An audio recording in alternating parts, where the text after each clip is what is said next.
Bom dia, muito obrigado, senador Mozarido Cavalcante. Agradeço à Comissão de Constituição e Justiça pela oportunidade de falar aqui, pela honra de dividir a mesa tão ilustre. E eu sei que agradeço também em nome da Advocacia Pública Municipal. Ministro Herman Benjamin, meu amigo, mestre, mentor, uma honra muito grande também dividir aqui a mesa com Vossa Excelência. Ministro Luiz Inácio Adams, exemplo de advogado público para todos nós, também saúdo.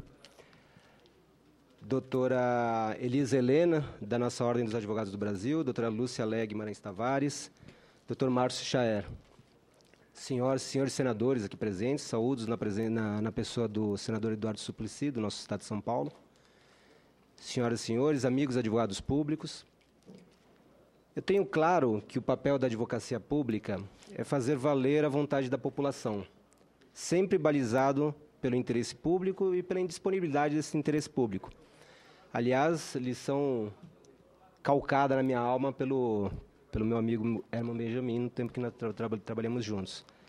E essa vontade da população, ela não é algo etérea, ela se expressa basicamente de duas formas.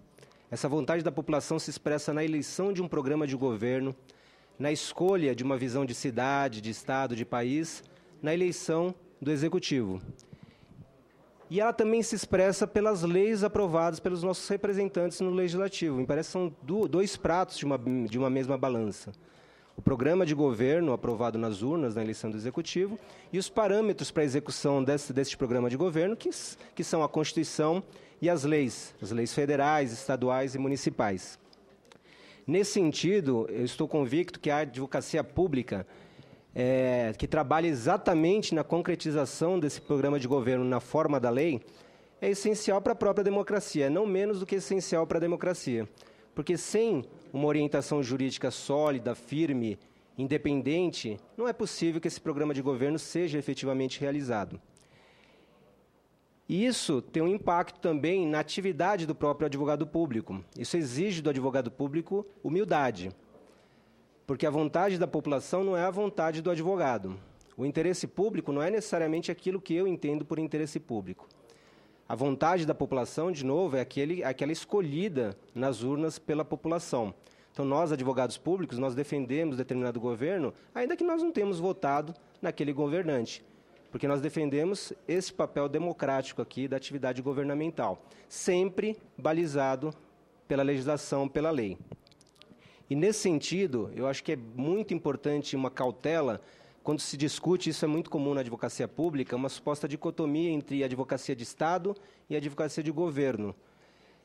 Claro que se por isso se quer dizer que nós, advogados públicos, não advogamos para o governante, não há dúvida em relação a isso. Aliás, é chocante a situação narrada pelo ministro Herman Benjamin de um advogado pessoal do governante que vem a advogar logo em seguida pelo município. Aliás, me parece que isso é uma má orientação para o próprio prefeito. Isso faz mal para o prefeito, acho que ele se prejudica nessa defesa posteriormente. Já está em dúvida, né, essa atividade do prefeito posteriormente. Nesse sentido, não há dúvida que nós não somos advogados do governante. Mas a cautela que se exige nessa suposta dicotomia é o perigo de se desmerecer o governo como expressão da vontade da população. O governo é a expressão da vontade da população e ele deve ser respeitado independentemente das nossas orientações pessoais políticas. Negar isso é cair naquela tentação de cada um de nós, advogados públicos, decidirmos por nós mesmos qual é a vontade da população, e isso me parece bastante perigoso. É claro que o advogado público também não defende o governo cegamente, não é esse o nosso papel. Como disse, há um outro prato da balança, que é a lei e a Constituição. E, nesse sentido, a advocacia pública tem um papel essencial no controle interno dos governos. Não há dúvida nenhuma que nós temos que dizer não quando deve ser dito não. E nesse ponto, inclusive, é que é essencial o concurso público. Me parece muito difícil um advogado indicado, ocupante de cargo comissionado, ter essa independência de dizer não em defesa do próprio governante, a rigor. É preciso dizer não. Mas o que qualifica, o que diferencia o advogado público é que nosso trabalho não termina no não. É mais ou menos o que disse o ministro Adams. Não, o controle externo também tem essa função. O Tribunal de Contas também diz, não, olha, não pode, isso aqui é ilegal. O Ministério Público também tem esse papel repressivo. O nosso papel de advogados públicos, ele vai muito além disso. Aliás, o papel mais nobre da advocacia começa a partir do não, porque nós não paramos no não, nós dizemos, olha, não pode desse jeito, mas é possível desta outra forma. Nós indicamos o caminho para que a vontade da população, refletida no programa de governo, torne-se realidade. E eu concordo com o ministro Adams que isso é muito difícil. Esse é o papel mais difícil também do advogado público, que requer coragem do advogado público. Dizer não é sempre mais fácil. Ninguém é responsabilizado, ou dificilmente é responsabilizado por ter dito não. Mas dizer sim gera, sim, responsabilidade. Mas, enfim, os governantes são eleitos e devem ter coragem de assumir esses riscos, sempre apoiados numa boa assessoria e consultoria jurídica. Nesse sentido, repito, me parece que a advocacia pública é nada menos do que essencial para a democracia.